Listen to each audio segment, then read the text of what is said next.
warahmatullahi wabarakatuh. Nama saya Rani Aprilia Sari, NIM 186601115. Di sini saya akan mempresentasikan hasil desain dari mata kuliah Desain Arsitektur Islami 3, yaitu rumah tinggal 2 lantai. Jadi, saya akan menjelaskan data klien terlebih dahulu. Jadi, klien saya ini bernama Bapak Muhammad Mahfud SPDI. Beliau bertempat tinggal di Jalan Tebu Selatan, RT 5 RW 03, Kelurahan Kedung Rejo, Kecamatan Sukun, Malang. Beliau berprofesi sebagai kepala sekolah di Madrasah Ibtidaiyah At-Taraqi. Beliau memiliki 3 orang anak. Yang anak pertama usaha kuliner di rumah, anak kedua sedang ada di Jakarta, dan anak ketiga yang masih SMK. Dari wawancara saya dengan sekelompok dengan Bapak, saya menyimpulkan beberapa kebutuhan ruang yang Bapak Mahfud inginkan, yaitu 4 kamar, 1 kamar utama, 2 kamar anak, dan 1 kamar tamu. Lalu ada halaman yang luas, tempat berkebun, kolam ikan, lalu ada ruang yang fleksibel. Juga saya menambahkan ruang penyimpanan untuk mobil.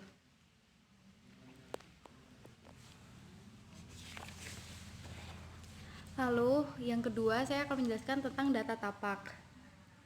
Jadi lokasi tapak Bapak Mahfud ini ada di Kampung Kocek Kidul, RT 02 RW 08, Bandulan, Sukun, Malang.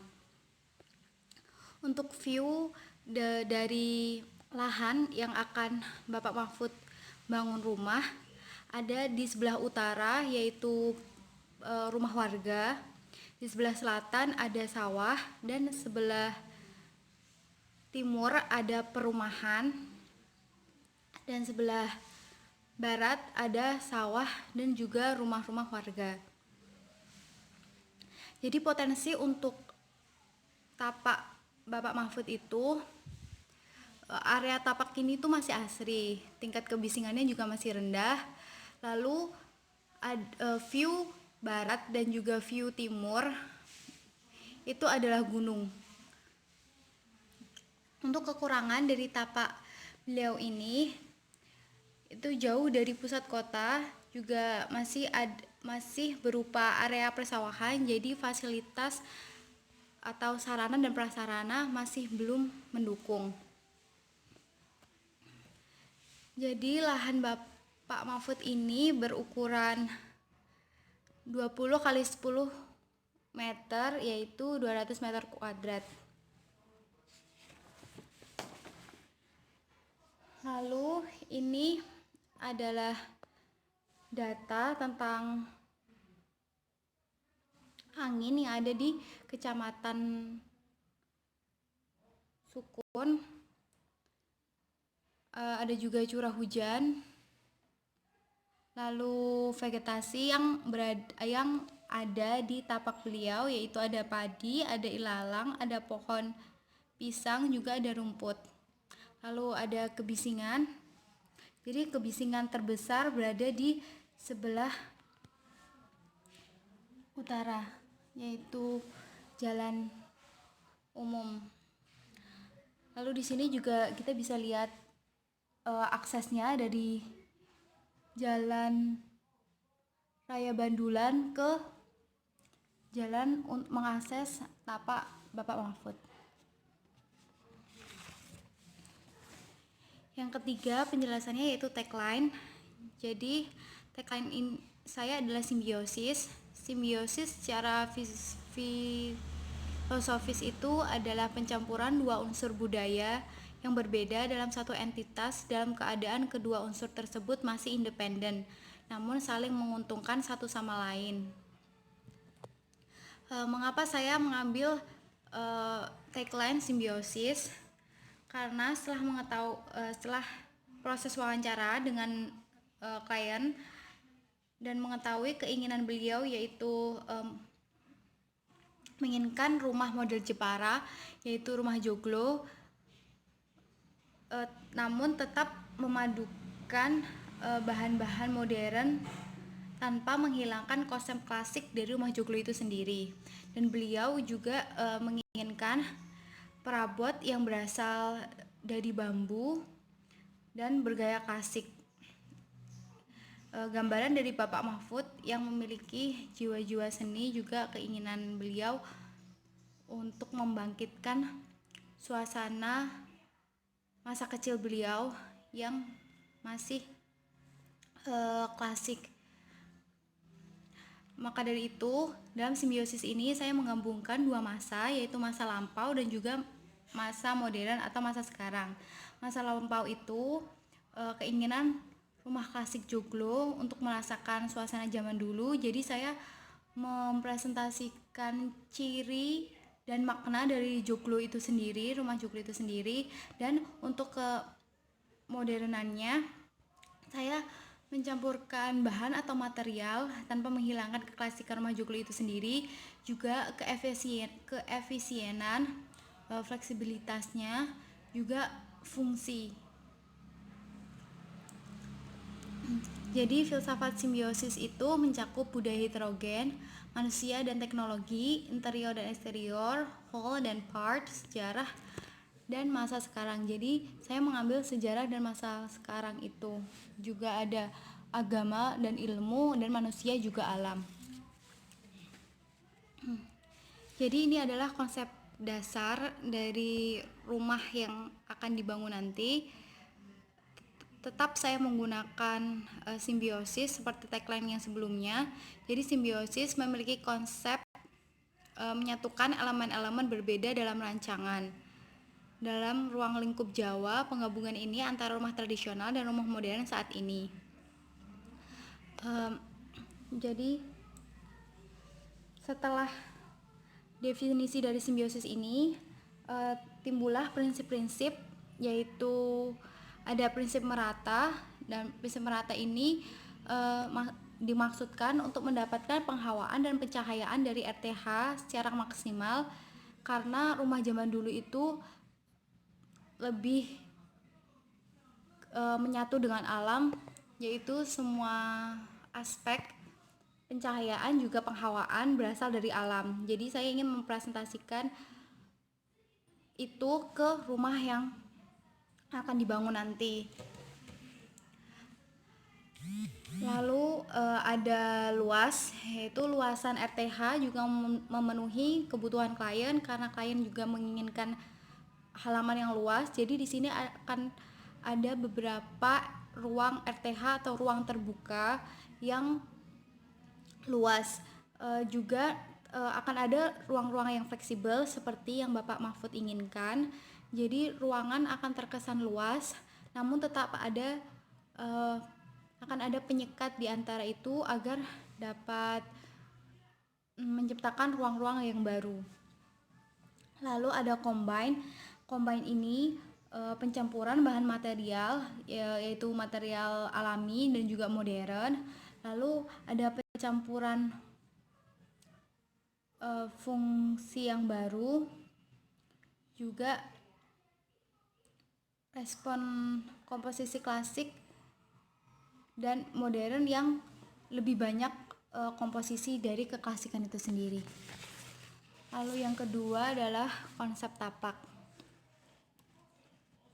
Jadi yang pertama saya akan menjelaskan konsep tapak dari tempat berkebun, yaitu di tempat kebun itu saya ingin menginginkan ada tanaman, apa itu namanya, ada pohon mangga, juga ada pohon pisang, karena ketika saya mewawancarai beliau, saya pernah bertanya apa yang mengingatkan beliau, pohon apa yang mengingatkan beliau tentang masa lalu, yaitu pohon pisang. Lalu di sini juga ada tanaman sirih yang akan merambat di dinding bagian kanan. Lalu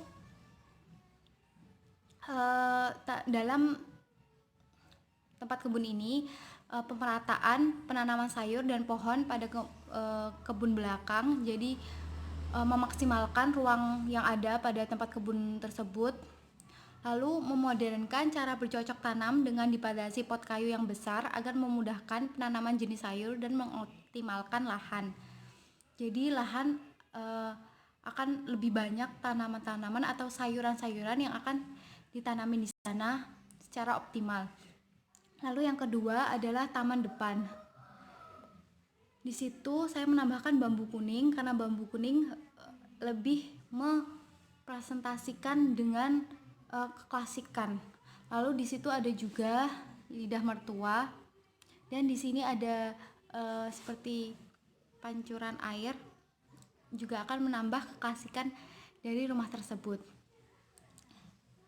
Jadi di sini pohon bambu kuning itu dapat mencegah kebisingan juga dari sisi timur, dari sisi utara tapak atau lahan, karena di situ nantinya juga akan dibangun rumah-rumah dan dari perumahan itu juga dapat kebisingannya dapat dihalau oleh bambu kuning tersebut.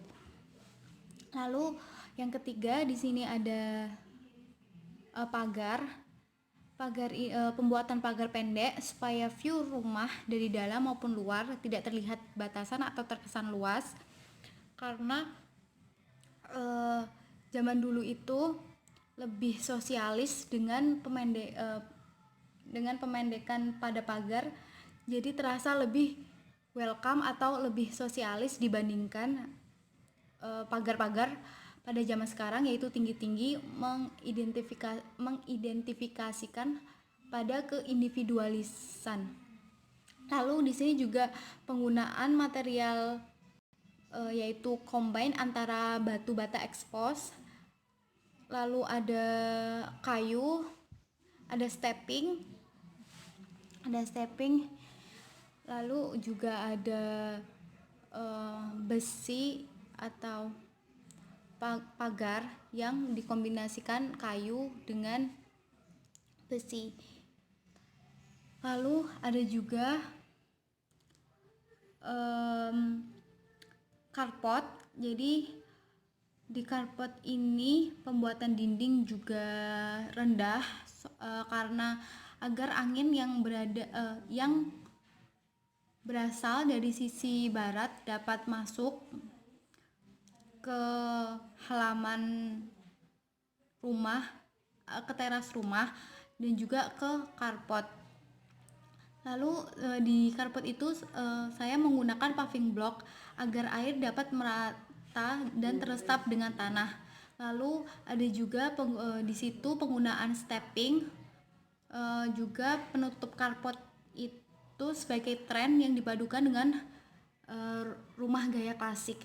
Jadi penggunaan penutup carport ini yaitu memakai kanopi galvalum minimalis dengan model kuda-kuda.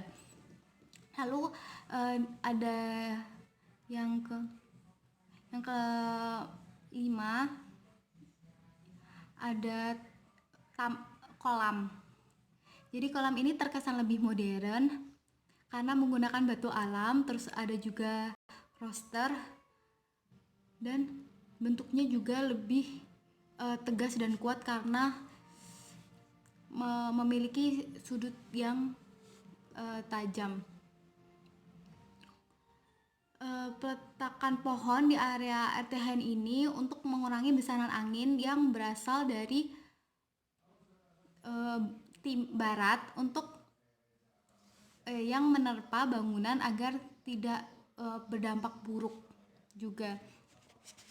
Lalu yang selanjutnya adalah konsep ruang. Ini untuk kamar mandi. Jadi konsep ruang saya ini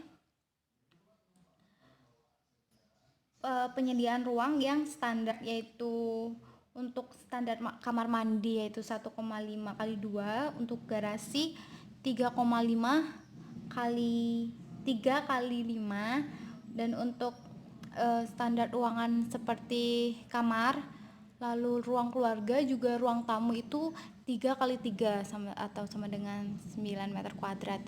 Kamar mandi ini Untuk lantai saya juga menggunakan batu alam agar juga dapat digunakan untuk relaksasi juga. Dan bak untuk kamar mandi ini saya gunakan dalam bentuk bulat karena bulat lebih mengidentifikasikan dengan keklasikan. Lalu di situ juga ada perpaduan modern dari keramik, juga ada tempat sabun yang agak modern. Lalu ada di musola. Lalu ini ada teras.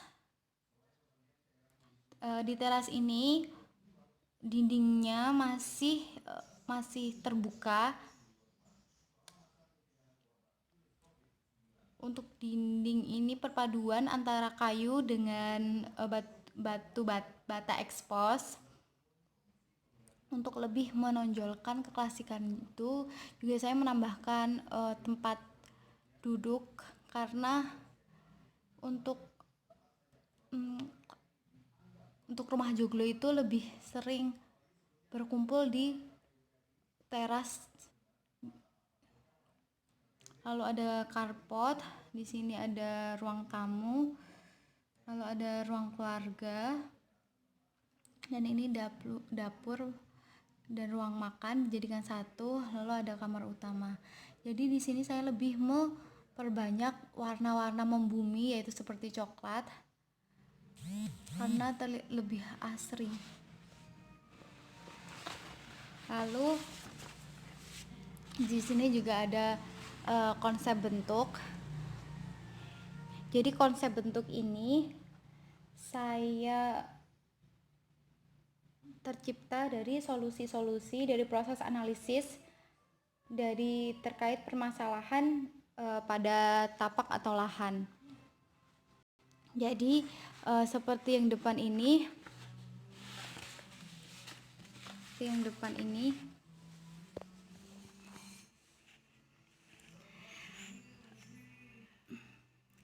area taman depan itu memiliki halaman yang luas sekitar 3 meteran, dan terdapat juga tanaman-tanaman yang memiliki fungsi untuk meredam kebisingan agar rumah dapat tidak terlalu bising dari luar, jadi gangguan luar.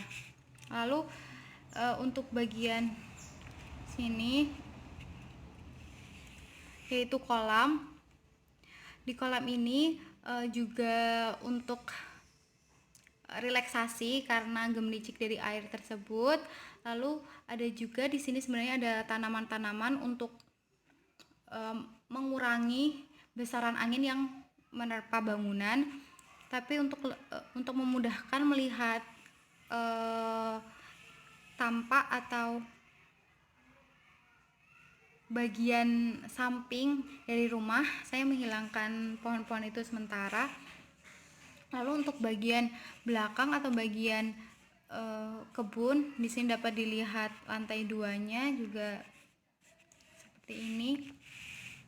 Untuk bagian yang kanan ada seperti ini. Nah, ini adalah denah lantai 1.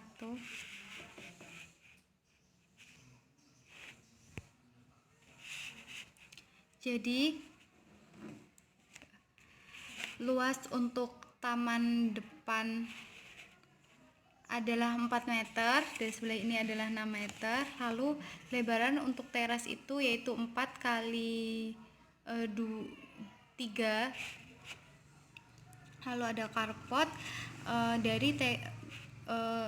karena teras ini ada peninggian 60 cm. Lalu baru masuk ke ruang tamu, dan di sini sudah ada ruang fleksibel, yaitu ruang tamu, musola dengan keluarga. Jadi ketika ada tamu yang akan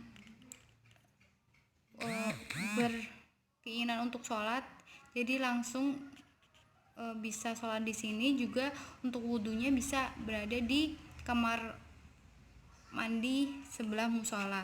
Jadi peletakan kamar mandi di sebelah musola ini untuk memudahkan tamu dalam melakukan ibadahnya. Lalu di ruang keluarga ini saya buat terkesan luas dengan pintu sliding dan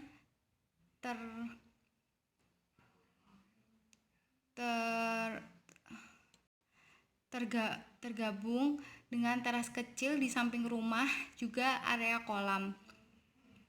Lalu setelah itu ruang keluarga ada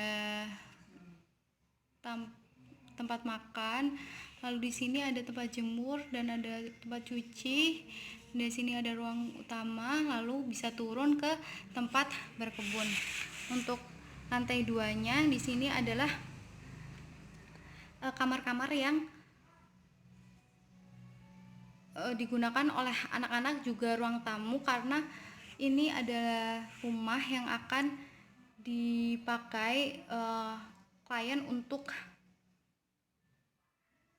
seterusnya. Jadi saya menempatkan kamar utama itu berada di bawah. Lalu ada tampak samping rumah, lalu ada tampak depan rumah. Ini ada potongan samping dan ada potongan depan rumah. Ini adalah eksterior dari rumah tersebut. Ini adalah taman, carport, ruang tempat kolam, tempat jemur, dan ini adalah gudang yang berada di bawah dekat tempat kebun. Lalu ini adalah terasnya. Lalu setelah itu interior. Ini adalah interior untuk ruang tamu, dan ini adalah interior untuk meja makan, tempat makan, dan juga dapur.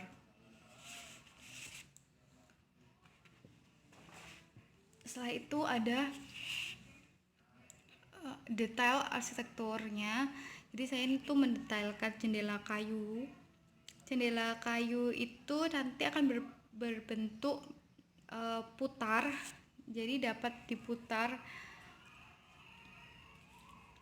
dan memiliki model seperti ini, seperti jendela-jendela zaman dulu, seperti ini.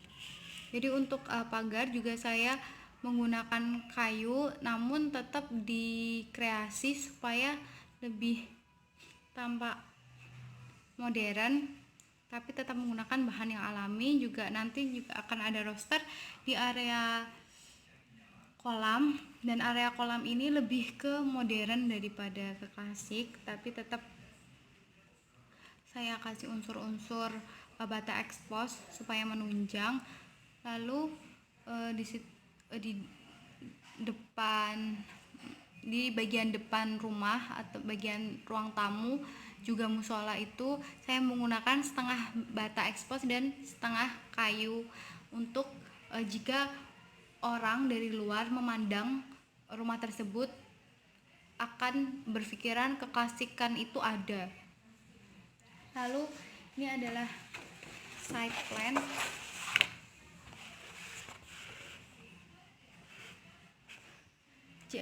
atau bagian rumah dan lingkungannya. Karena ini adalah sawah, dan ini adalah jalan sebesar 3 meter yang akan dibangun beliau dari besaran tanah yang beliau punya. Lalu ini ada tempat perumahan, di sini ada jalan perumahannya, jadi bisa lewat sini. Ini adalah drainase kecil yang berada di samping, dan ini adalah persawahan lagi. Itulah penjelasan dari desain rumah 2 tinggal yang bergaya klasik. Jika ada salah kata, mohon maaf. Wassalamualaikum warahmatullahi wabarakatuh.